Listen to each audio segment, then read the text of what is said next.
Good morning, friends. A very warm welcome to Dr. Seema's Med Talks. क्या हाल है आपके? मौसम कैसा है? And how are you all feeling?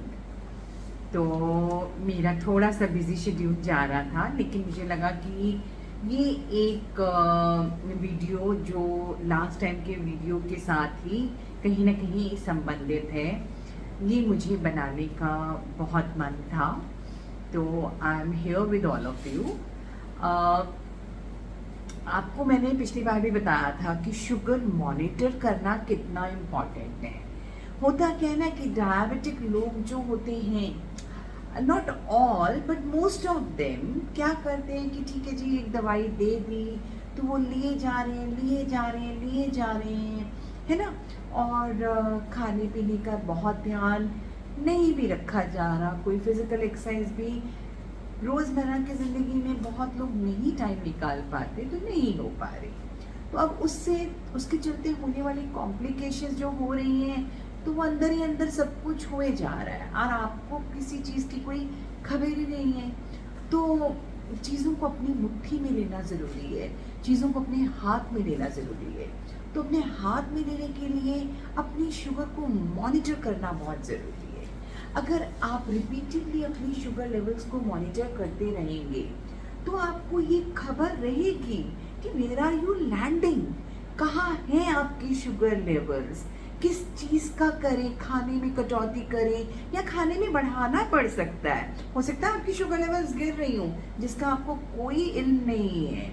You are suffering from hypoglycaemic unawareness, यानी कि आपकी शुगर लेवल्स गिर रही हैं और आपको उसका कोई अंदाज़ा नहीं है. आपको गिरने की शुगर लेवल्स के गिरने पर होने वाले कोई सिम्टम नहीं हो रहे, जैसे घबराहट होना, बहुत तेज़ भूख लगना, पैल्पिटेशन होना, पसीने आना, ऐसा आपको कुछ हो ही नहीं रहा. तो जब आपको हो ही नहीं रहा तो आप अपनी धुन में चले जा रहे हैं. जो दवाई ले रहे हैं वो ले रहे हैं, तो जो खा रहे हैं वो खा रहे हैं. और हो सकता है आपकी शुगर लेवल्स बहुत बढ़ते हों, हो सकता है आपके डाइट खाने के बाद शुगर लेवल्स बहुत ज़्यादा फ्लक्चुएट करते हों. दवा के बाद क्या शुगर के हालात रहते हैं, आप किसी स्ट्रेस में रहते हैं तो आपकी शुगर लेवल्स कैसी होती हैं, बीमार होते हैं तब आपके शुगर लेवल्स कैसे जाते हैं. तो ये सारी इंफॉर्मेशन तो आपको तभी मिलेगी ना जब आप अपनी शुगर मॉनिटर करेंगे. इसीलिए हमेशा बोला जाता है एक डायबिटिक व्यक्ति या उसके फैमिली मेम्बर को कि प्लीज़ अपनी शुगर्स मॉनिटर ज़रूर करें. तो आसान तरीके से मॉनिटरिंग करते हैं तो उसको बोलते हैं SMBG, यानी कि self monitoring of blood glucose. खुद ब खुद अपनी शुगर लेवल्स मॉनिटर कर सकते हैं. उसके लिए क्या चाहिए, आपको ग्लूकोमीटर चाहिए. ग्लूकोमीटर के साथ आपको लैंसेट मिलेगा, आपको स्ट्रिप्स मिलेंगी, आपको अल्कोहल स्वैब मिलेगा. अपने शुगर लेवल्स ग्लूकोमीटर के थ्रू चेक करते हैं. सो फार सो गुड, बहुत अच्छी बात है. आपने अगर उससे भी मॉनिटर कर लिया, एटलीस्ट आपको एक संकेत तो है ना कि शुगर कहाँ को जा रही है आपकी. ये इंफॉर्मेशन रहनी बहुत ज़्यादा ज़रूरी है, ठीक है ना. क्योंकि ऐसे लोग भी हो सकते हैं, टाइप 1 डायबिटिक जो बच्चे हैं उनकी शुगर बहुत ज़्यादा फ्लक्चुएट कर सकती है. कुछ टाइप 2 डायबिटिक्स ऐसे भी हो सकते हैं जिनको ब्रिटल डायबिटीज़ हैं, शुगर बहुत ज़्यादा फ्लक्चुएट करती है. अभी एक्सरसाइज करने गए तो शुगर बहुत गिर गई, अभी खाना खाया तो शुगर बहुत बढ़ गई. किन खाने की वस्तुओं से शुगर बहुत बढ़ती है, किस दिन शुगर गिरती है. बहुत से ऐसे लोग भी आते हैं मेरे पास जो बोलते हैं कि सुबह सुबह डॉक्टर साहब समझ में नहीं आता कि खाली पेट वाली शुगर क्यों इतनी बड़ी रहती है, और रात में बड़ी घबराहट होती है. बड़े पसीने से भी आते हैं. तो आपको मालूम ही नहीं कि you are suffering from something which is known as Somogyi phenomena. उसमें होता क्या है कि रात में 12 बजे से लेके 4 बजे तक, खासकर 2-3 बजे के करीब आपको बहुत घबराहट होती है, पसीने आते हैं, आप उठ भी जाते हो. और कई बार कोई व्यक्ति 1-2 बिस्किट भी खा लेता है या चाय पानी कुछ भी थोड़ा सा ले लेता है और सो जाता है.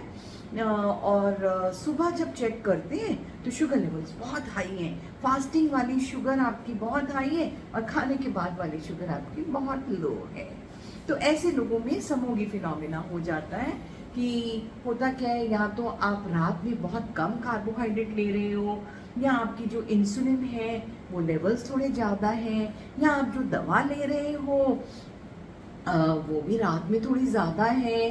तो अगर इस तरीके की चीज़ आप फील कर रहे हो, इस तरीके की चीज़ आपकी लाइफ में हो रही है, तो you have to be little aware. आपको पता होना चाहिए। अगर आप शुगर मॉनिटर करते होंगे तो आपको पता चल जाएगा कि शुगर के लेवल्स कितने चल रहे हैं। इसी तरीके से बहुत बार ये होता है कि कई बार लोग सुबह 5 बजे के करीब उठते हैं, शुगर देखते हैं, बहुत बढ़िया शुगर है, बिल्कुल नॉर्मल है। फिर 8 बजे फिर से चेक करते हैं, खाना खाने से पहले या ब्रेकफास्ट करने से पहले, तो देखते हैं कि शुगर बहुत बढ़ी हुई है। तो अब ये क्या जादू हो गया? ये हो गया कि आपको डॉन्स फिनोमेना हो गया। होता है क्या है कि 5 बजे के बाद जब आप उठने लगते हैं तो शरीर में हॉर्मोन्स जो हैं वो तेज़ी से काम करते हैं, बहुत सारे हार्मोन सिक्रीट होते हैं जिसको कि बोलते हैं हार्मोनल सर्ज हो रही है। और उसके चलते क्या होता है कि ताकि आप नींद से जाग सकें तो आपका थोड़ा सा बीपी बढ़ता है, थोड़ा सा शुगर लेवल बढ़ता है। तो वही जो लेवल बढ़ा हुआ है वो हार्मोन्स के थ्रू बढ़ा हुआ है। 8 बजे जब आपने चेक किया तो देखा कि शुगर लेवल बहुत ज़्यादा है, तो वो उसको बोलते हैं डॉन्स फिनोमिना, यानी कि अर्ली मॉर्निंग ये फिनोमिना होता है। इसमें हमें ज़्यादा कुछ करने की ज़रूरत नहीं होती, अपने आप सेटल हो जाता है। लेकिन जहाँ रात में 2-3 बजे घबराहट हो रही है, एक डायबिटिक व्यक्ति उठ रहा है, इनवेरिएबली ओल्ड एज का व्यक्ति अगर रात को 2-3 बजे उठता है और कंप्लेन करता है कि रात को बहुत घबराहट होती है, पसीने से छूटने लगते हैं, कुछ खा लेती हूँ तो थोड़ा बेहतर लगने लगता है, तो तब आपको थोड़ा संभलना चाहिए कि कहीं उनको इस तरीके की कोई परेशानी, समोगी फिनोमिना वगैरह तो नहीं हो रहा है। तो ये तो कुछ बातें हैं। इन चीज़ों को पकड़ने के लिए आपको शुगर की मॉनिटरिंग करने की ज़रूरत है। अच्छा, 3 तरीके की चीज़ें होती थी। एक तो होता है कि HbA1c लेवल। तो लोगों को बहुत लगता है कि मैंने अपना HbA1c करा लिया। तो देखिए, HbA1c आपका 3 महीने की एवरेज ब्लड शुगर के बारे में इंफॉर्मेशन देगा। तो बढ़िया है, 3 महीने की इंफॉर्मेशन मिल गई आपको, खबर रह गई कि हाँ भाई 3 महीने में मेरी शुगर लेवल 6.5% है। तो वेल, इसका एक अंदाजा तो लगा सकते हैं कि हाँ आपके शुगर लेवल्स ठीक ठाक से चल रहे हैं, तो ज़्यादा परेशानी नहीं है। यंगस्टर्स के लिए तो मैं फिर भी बोलती हूँ कि कुछ ना कुछ ठीक है, बट जैसे जैसे उम्र बढ़ती है, डायबिटीज़ की ड्यूरेशन बढ़ती है, कहीं ना कहीं कॉम्प्लिकेशंस आनी शुरू हो रही हैं, या आप कुछ फील करते हो अपनी बॉडी में, तो अकेले HbA1c पर रिलाय करना ठीक नहीं रहेगा। आपको मॉनिटर रोज़ रोज़ अपनी शुगर करनी चाहिए।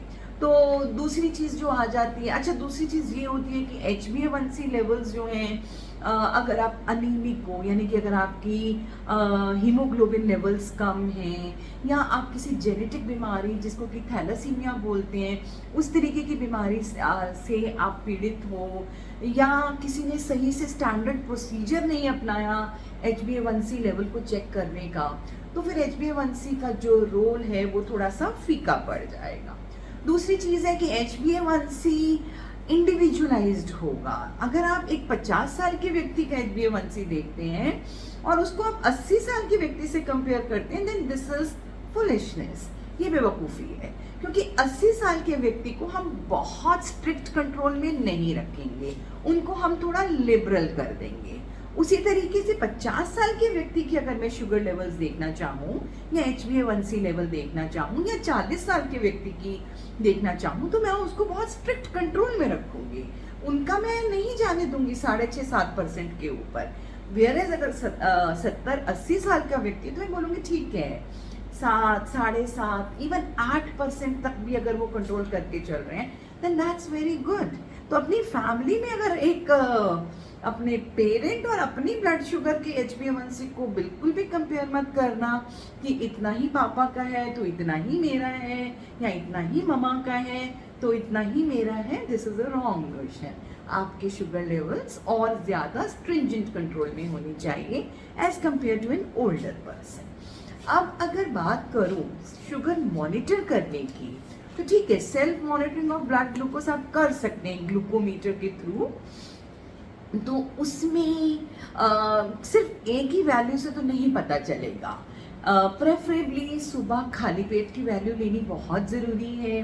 उसके बाद आप अगर पॉसिबल होता है तो ब्रेकफास्ट से पहले, ब्रेकफास्ट के बाद, लंच से पहले, लंच के बाद, डिनर से पहले, डिनर के बाद, और एक रीडिंग रात में 12 से 4 के दौरान ये लेनी बहुत ज़रूरी है।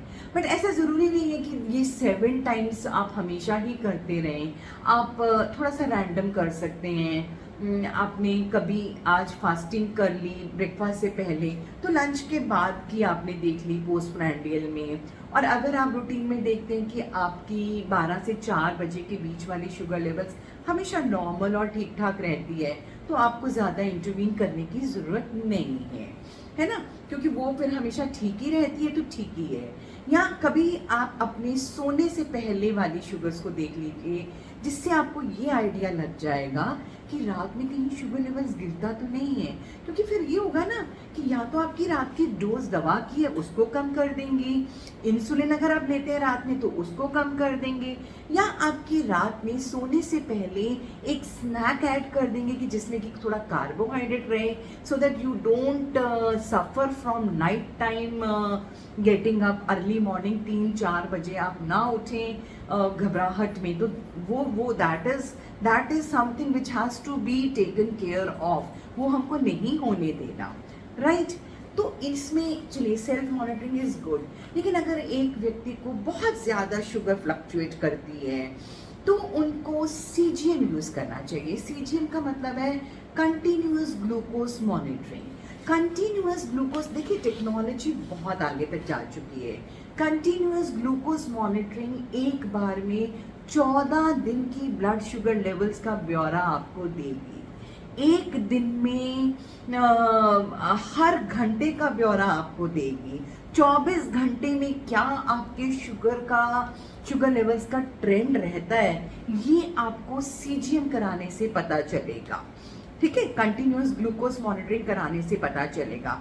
एक दिन में कितनी मैक्सिमम शुगर गई थी ये आपको पता चलेगा, और वही 24 घंटे में कितनी सबसे कम शुगर गई थी एक दिन में, वो आपको पता चलेगा। एवरेज 24 आवर्स की शुगर के बारे में आपको इंफॉर्मेशन मिलेगी, राइट। हर 5-5 मिनट में आपके ब्लड शुगर लेवल्स चेक होते हैं।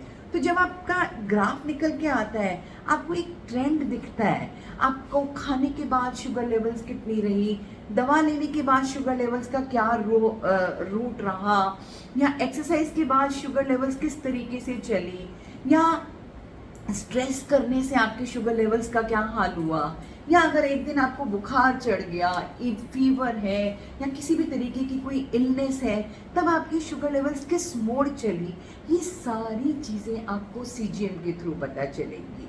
उसके अलावा ऐसे कुछ लोग होते हैं, खासकर ओल्ड एज में, जिनमें उनको नहीं पता चलता कि उनकी शुगर लेवल्स गिर रही है। इसको बोलते हैं हाइपोग्लाइसेमिक अनअवेयरनेस, यानी कि आपको नहीं पता चलता, आपको कोई सिम्टम्स नहीं आ रहे अपनी शुगर लेवल्स के गिरने के। तो ये इंफॉर्मेशन भी सीजीएम आपको दे देगा।